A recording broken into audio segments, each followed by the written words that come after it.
जिसको आप योगी समझ रहे हैं वो ढोंगी है, कंप्लीट ढोंगी है। और इसको मैं प्रूव कर सकता हूं कि ढोंगी कैसे है। सन्यासी किसको कहते हैं? मैं हिंदू धर्म पे बहस करने के लिए तैयार हूं। बुलाइए किसी भी आरएसएस के प्रकांड पंडित को, मैं उससे बहस करना चाहता हूं,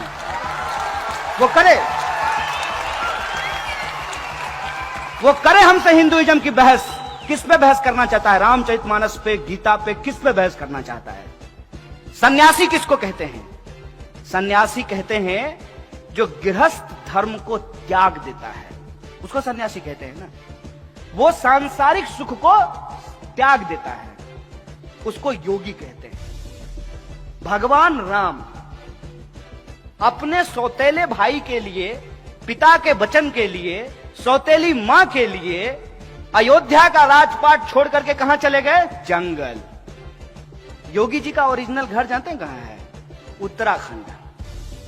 उत्तराखंड जो है वहां जंगल है, तो ये जंगल और पहाड़ से कहां आ गए? लखनऊ। इसको समझिए आप कि हर पीला चीज सोना नहीं होता और हर भगवा पहना इंसान संत नहीं होता है। दंगाई हैं ये लोग, दंगाई हैं। और इनके विचार आप सुनिए।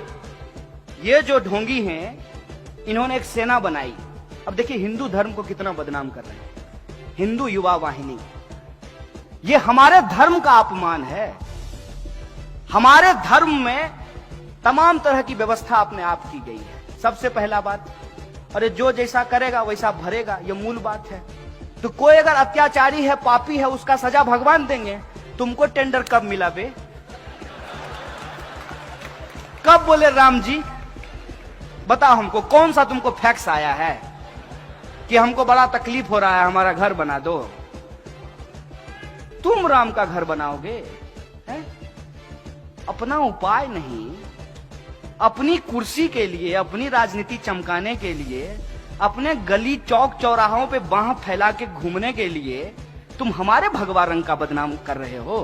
तुम हमारे राम का अपमान कर रहे हो। क्या होता है भगवा रंग?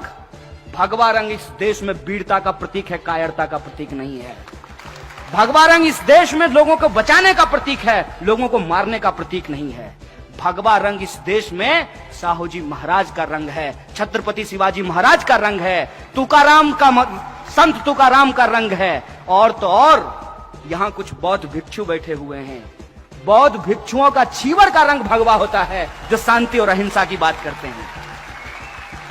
किसको बेवकूफ बना रहे हो? राम के नाम पर अपनी कुर्सी और अपना दुकान चला रहे हो। एक बात हमको बताइए, ये रामचरितमानस की बात करते हैं। मैं रामचरितमानस पढ़ा हूं। रामचरितमानस में 1 दर्जन से ज्यादा शब्द उर्दू के हैं।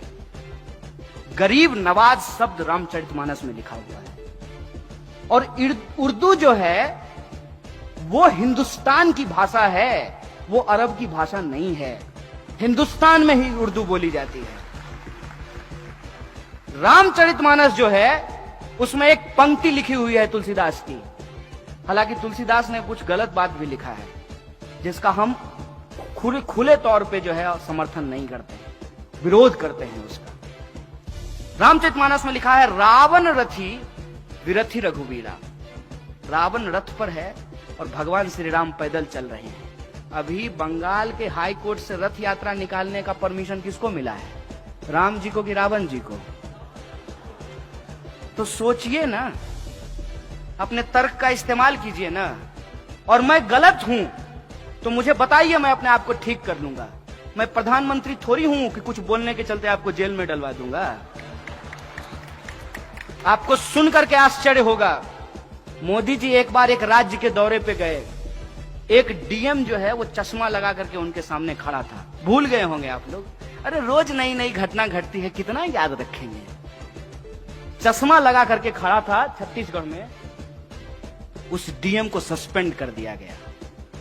बिग बॉस के सामने तुम चश्मा लगा लोगे? अब आप सोच के देखिए।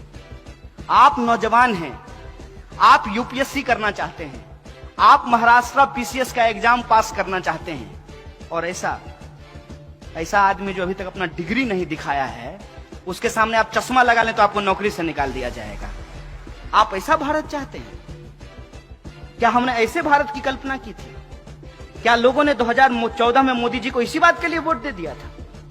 2014 में मोदी जी को वोट विकास के लिए दिया गया, अच्छे दिन के लिए दिया गया, करप्शन पर कार्रवाई करने के लिए दिया गया, महंगाई को कम करने के लिए दिया गया, किसानों की आत्महत्या को रोकने के लिए दिया गया।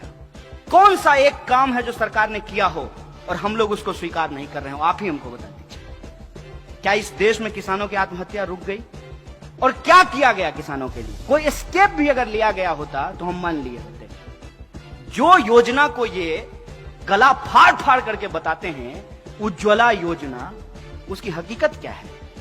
हकीकत यह है कि जो लोग गैस सिलेंडर लिए हैं उस योजना के तहत दोबारा उसको भरवा नहीं पा रहे हैं, उसका रिफिल नहीं करवा पा रहे हैं। 400 का सिलेंडर 1100 में मिलने लगेगा तो आप कहां से भरवाएंगे? आप हमको बता दीजिए। तो इस देश के कितने परिवार हैं जो 1100 का गैस सिलेंडर भरवा सकते हैं? और सामने से आदमी जिसको आप प्रधानमंत्री कहते हैं वो सामने से झूठ बोल रहा है और आपको कह रहा है कि पकौड़ा बेचना रोजगार है। आप लिखिए, my views are not political, apolitical. ये सवाल समझ में नहीं आएगा। इनको एक मिनट के लिए छोड़िए। आप अपने दिल पे हाथ रख करके हमको बताइए कि आपका अच्छा दिन आ गया, तब आप कैसे कहते हैं मोदी जी बढ़िया आदमी है?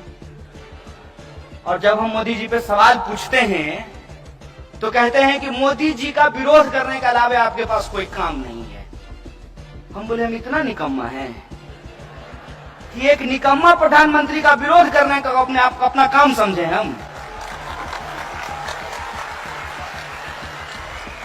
ये हमारा काम नहीं है और ना मैं ये काम कर रहा हूं।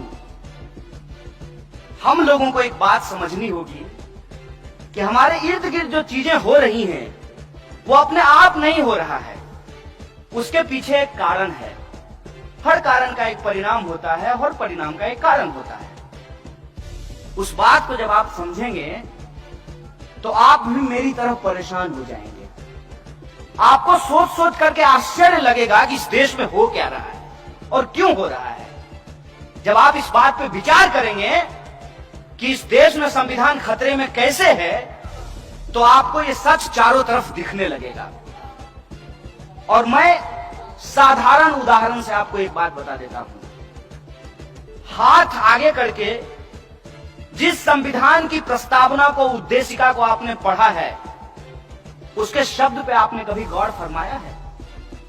उसके शब्द क्या कहते हैं? उसके शब्द कहते हैं हम भारत के लोग। समाज में क्या होता है? महार है, मातंग है, दलित है, ओबीसी है, धनगर है, मराठा है, ब्राह्मण है, चितपावन है, मैथिल है, बिहारी है, मराठी है। क्या होता है?